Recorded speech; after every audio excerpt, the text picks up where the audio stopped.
ഇന്ന് ഞാനെങ്കിൽ നാളെ നിങ്ങൾ ഓരോരുത്തരും ആയിരിക്കാം എന്റെ ഈ സ്ഥാനത്ത് നിൽക്കേണ്ടി വരും. എന്റെ കുഞ്ഞ് കുറെ നാള് കിടന്ന് ഒരു അസുഖത്തിൽ മരിച്ച ഒരാളല്ല. വീട്ടിൽ TV കണ്ടുകൊണ്ടിരുന്ന എന്റെ കുഞ്ഞ് പുറത്തോട്ട് ഇറങ്ങിയപ്പോൾ പട്ടി കടിച്ചു. അതിലുണ്ടായ ചികിത്സാ പിഴവും കൊണ്ടാണ് എന്റെ മോള് മരിച്ചത്. അങ്ങനെ എത്ര പേരാണ് നമ്മുടെ നാട്ടിൽ ഓരോ ദിവസവും പട്ടി കടിച്ചോണ്ടിരിക്കുന്നത്. ഒരിക്കലും പട്ടിയെ കൊന്നു കളയണമെന്ന് ഞാൻ പറയുന്നില്ല.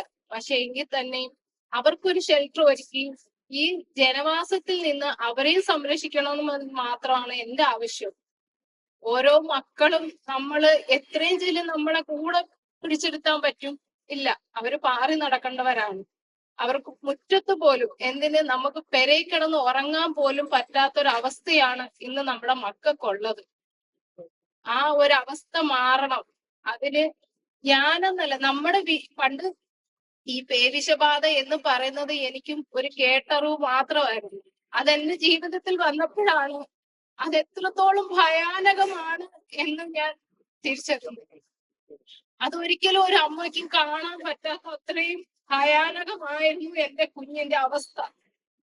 പട്ടി കടിച്ച് കേവലം 2 ആഴ്ച മാത്രമേ അവൾ എന്റെ കൂടെ ഉണ്ടായിരുന്നുള്ളൂ.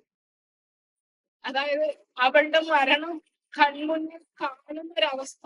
ആ ഒരു അവസ്ഥയിലും ഞാൻ വെന്റിലേറ്ററിൽ അവളുടെ കൂടെ വരും. ഓരോ അവസ്ഥയും അവളുടേത് മാറി മാറി വരുമ്പോൾ 99% എന്റെ കുഞ്ഞ് മരിക്കും എന്ന് ഡോക്ടർ പറഞ്ഞ അവസ്ഥയിൽ ഡോക്ടർ ഒരു കാര്യം മാത്രമാണ് എന്നോട് പറഞ്ഞത്. അവളുടെ മുന്നിൽ ഇനി അമ്മ കരയാൻ പാടില്ല, അവൾക്ക് എന്ത് വേണമെങ്കിൽ ചോദിച്ചാലും വാങ്ങിച്ചു കൊടുക്കണം എന്ന് ഡോക്ടർ ഒരു ദിവസം മുന്നേ പറഞ്ഞത്. ആ ഒരു അവസ്ഥയിൽ എന്റെ കുഞ്ഞിന് എന്തൊക്കെ ഞാൻ വാങ്ങിച്ചു കൊടുത്താലും അത് ഒന്നിനും പകരമാവില്ലായിരുന്നു. എന്നിട്ടും അവളോട് പലതും ചോദിച്ചു. ഒരു കേക്ക് മേടിച്ചു കൊടുത്തിട്ട് അതിന്റെ രുചി പോലും അറിയാൻ പറ്റാത്തൊരവസ്ഥയിലേക്ക് എന്റെ കുഞ്ഞു മാറിക്കഴിഞ്ഞിരുന്നു. SIT-യിൽ കൊണ്ടുപോകുന്ന വഴിക്ക് ഒരു അരമണിക്കൂർ ആ വണ്ടിയിലിരുന്ന് ഉറങ്ങിയതല്ലാതെ മരിക്കുന്ന വെന്റിലേറ്റർ ഇടുന്നതിന്റെ ആ ഒരു നിമിഷം വരെ എന്റെ കുഞ്ഞിന്റെ കണ്ണടഞ്ഞിട്ടില്ല. കാരണം അത്രത്തോളം പേവിഷബാധ എന്റെ കുഞ്ഞിന്റെ തലയ്ക്ക് ബാധിച്ചിരുന്നു. ഉച്ച തൊട്ടുള്ള കാലം 99% പറഞ്ഞതിലും ഞാൻ കയ്യെടുത്തത് ആ 1% തളർന്നു കിട്ടിയാലും വേണ്ടില്ല എന്നുള്ളൊരവസ്ഥയിൽ ആ 1% പ്രതീക്ഷിച്ചാണ് ഞാൻ 5 ദിവസം വെന്റിലേറ്ററിന്റെ കൂടെ ഞാൻ എന്റെ കുഞ്ഞിന്റെ കൂടെ ഇരുന്നു. ഹാർട്ട് ബീറ്റ് കൂടുമ്പോഴും ഓക്സിജൻ കുറയുമ്പോഴും പടച്ചോനെ വിളിക്കും, 1% എനിക്ക് വിട്ടുതാ. ലാസ്റ്റ് എന്റെ കുഞ്ഞിന്റെ ഓക്സിജൻ കുറഞ്ഞു, ഒരു അറ്റാക്കിലേക്ക് പോവാണെന്ന് അറിഞ്ഞപ്പോഴും ഡോക്ടറിന്റെ കാല് പിടിച്ചു, വെന്റിലേറ്ററിൽ കിടന്നോട്ടെ, അങ്ങനെങ്കിലും ഒന്ന് ജീവിച്ചു വന്നിരുന്നെങ്കിൽ എന്ന്.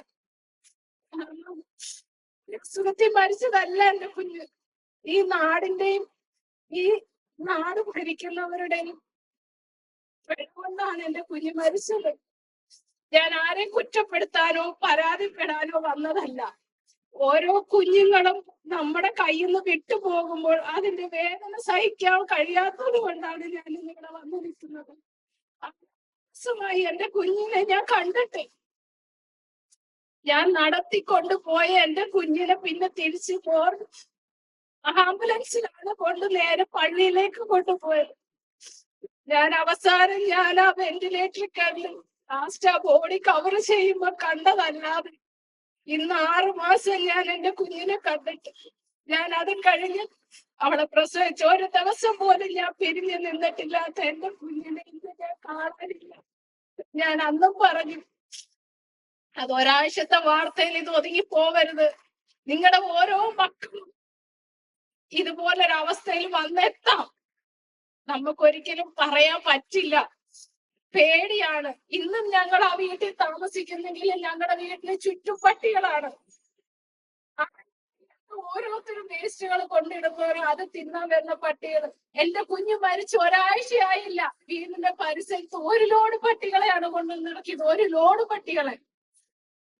അറിയാമോ, നമ്മളെ വീട്ടിൽ വളർന്നു വരുന്ന പട്ടികളും പുറമേന്ന് കൊണ്ടുവന്നിടുന്ന പട്ടികളെ നമുക്ക് തിരിച്ചറിയുന്നു. ഈ പട്ടികൾ അതിക്രൂരമായിട്ടാണ് അത് പെരുമാറുന്നത്. എന്റെ മക്കള് ജനിച്ചതും വളർന്നതും എല്ലാം അവിടെ തന്നെ. പക്ഷെ ഇന്ന് വരെ അവരൊരു കല്ലെടുത്തെറിഞ്ഞാൽ പോകുന്ന പട്ടികൾ മാത്രമേ അവിടെ ഉണ്ടായിരുന്നുള്ളൂ. ആ പട്ടി അന്ന് തലേന്ന് വന്നതാണ് എന്റെ കുഞ്ഞിനെ കടിക്കുന്നത്. എന്റെ കുഞ്ഞ് വെറുതെ വീട്ടിലിരുന്ന എന്റെ കുഞ്ഞ്. ഞാനിത് ആരോടാ പരാതി? എന്തിനാ നിങ്ങൾ ഇറക്കി വിട്ടേ? നിങ്ങൾ എന്തിനാ പുറത്തു പോതെ? ഇങ്ങനെയൊക്കെയാണ് മറ്റുള്ളവർ ചോദിക്കുന്നത്. നമുക്ക് നിങ്ങൾ ഓരോരുത്തരും ഈ റോഡിൽ നടക്കും, നടി റോഡിൽ വെച്ചിട്ടില്ലേ? നമ്മൾ വീട്ടിൽ ഇരുന്നാ മതിയോ? മക്കളെ സ്കൂളിൽ വിടണ്ടേ?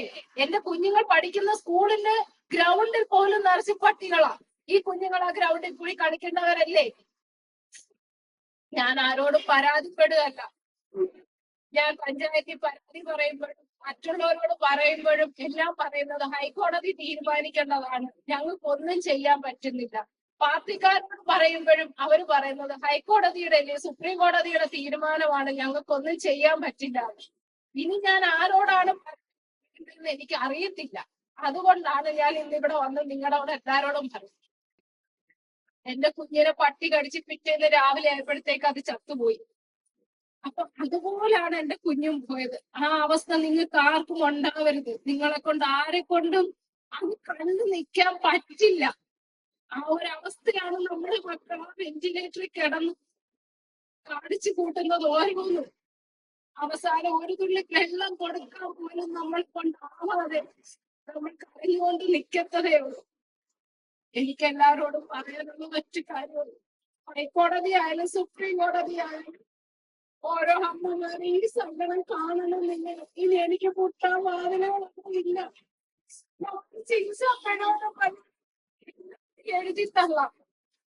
എന്റെ കുഞ്ഞിന്റെ മുറിവുകൾ മരണകാരണമല്ലായിരുന്നു. പക്ഷെ ആ ഒരു വാക്സിൻ ശരീരത്തിൽ ചെല്ലാത്തതിന്റെ പേരിലാണ് എന്റെ കുഞ്ഞ് പോയത്. ഈ തെരുവുനായ ഒഴിവാക്കിയാൽ തന്നെ നമ്മുടെ നാട്ടിലെ കുറെ പ്രശ്നങ്ങൾ ഒഴിവാവില്ലേ? അപ്പം അതിനെ ഇന്ന് കൊറോണയ്ക്ക് വരെ മരുന്ന് കണ്ടു. ഈ പേവിഷബാധ വന്നു കഴിഞ്ഞാൽ 100% മരണം ഉറപ്പാണ്. അപ്പൊ അങ്ങനെയുള്ള കാര്യത്തിന് വേണ്ടി നമ്മൾ ഒരു തീരുമാനം എടുക്കാൻ വേണ്ടിയിട്ട്. അപ്പൊ എന്തുകൊണ്ട് കൊറോണ വന്ന് എല്ലാവരും മരിച്ചു പോട്ടെ എന്ന് ചിന്തിച്ചില്ല? അതിന് എത്രയും പെട്ടെന്ന് പ്രതിവിധി കണ്ടെത്തിയില്ലേ? അസുഖം വന്നവരെ പ്രത്യേകം മാറ്റി പാർപ്പിച്ച് ചികിത്സിപ്പിച്ചു. എന്തുകൊണ്ട് ഈ മരണം ഉറപ്പായ ഈ ഒരു അസുഖത്തിന് മാത്രം ആരും ഒരു പരിഹാരം കണ്ടെത്തുന്നില്ല?